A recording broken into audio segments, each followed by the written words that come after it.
So now we are going to solve question 9 from IIT JAM Chemistry 2025. तो हम लोग का क्या दिया गया है बेसिकली, तो system having Hamiltonian follows the eigen value equation and equation is given in terms of the Hamiltonian, और हम लोग को EN दिया गया है. तो यहाँ से साफ साफ पता चल रहा है कि this system basically it resembles the quantum harmonic oscillator, right. So this system एक एक करके जज करते हैं कि क्या क्या दिया गया है. तो this system resembles the quantum harmonic oscillator, right? Fine, right? तो En मेरे को क्या दिया गया? What is En? So En is basically the energy of the nth quantum harmonic oscillator state, right? So En is basically the energy of the nth harmonic oscillator state, oscillator quantum harmonic oscillator state, basically miss the term.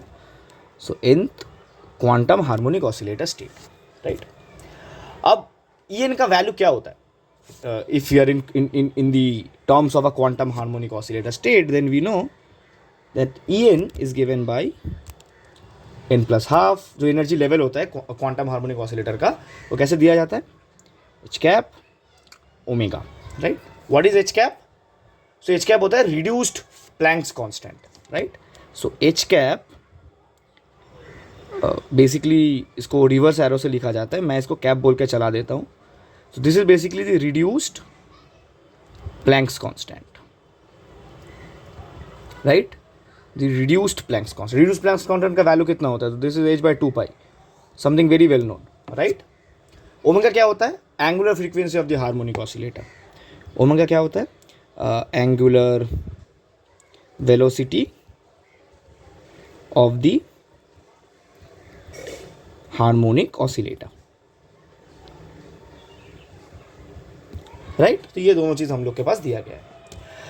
अभी इस question में जैसे हम लोग को EN दिया गया है n प्लस हाफ, इसका मतलब हम लोग के पास H ओमेगा दिया गया है 1, right.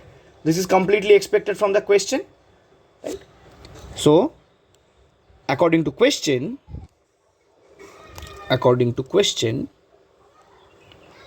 our H omega is 1. Simply, right?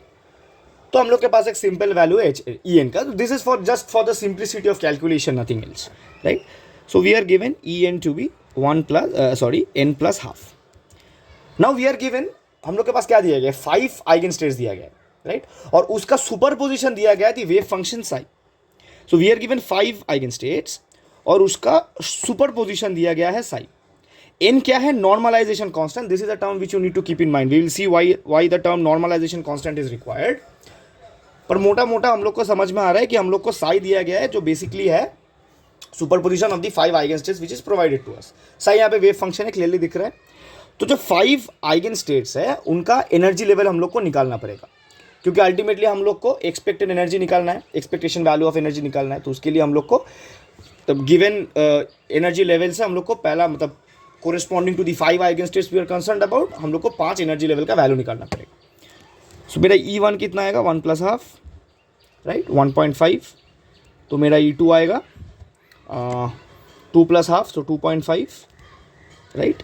E3 आएगा 3.5, E4 आएगा 4.5 और E5 कितना आएगा? 5.5.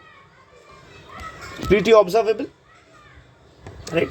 अब हम लोग को क्या दिया गया? अब हम लोग को दिया गया the wave function as n of psi1, psi2, psi3 plus psi4 plus psi5.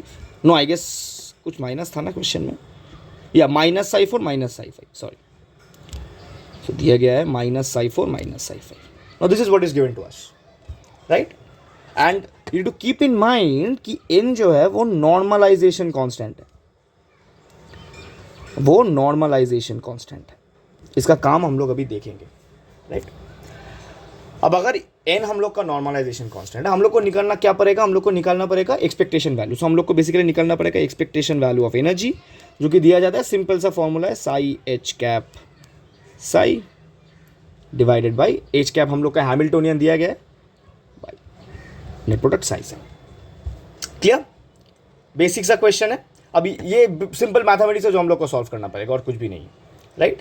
तो अब अगर एक बार वापस जाऊँ तो एच कैप का इक्वेशन क्या दिया गया है, H cap psi n is equal to E n psi n, fine, pretty observable.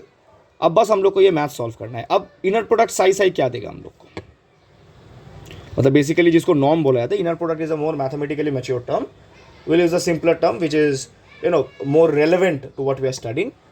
तो this becomes mod n square, हम लोग को ये पता है, तो ये बन जाएगा क्या, सो साई वन, जो ये आइगन स्टेट्स है, राइट, सो ये बन जाएगा 1 square plus 1 square plus 1 square plus minus 1 square plus minus 1 square.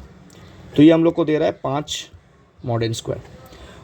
पर since n is the normalisation constant, ये इस आइगन फंक्शन को, दैट इज वेव फंक्शन को, जो superposition of the eigen state से बना है, उसको नॉर्मलाइज करने के लिए दिया गया है ये, right.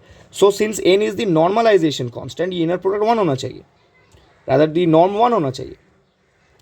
This implies that psi norm this should be 1, in other words n must be 1/√5, fine. तो एन का वैल्यू हम लोग को मिल गया।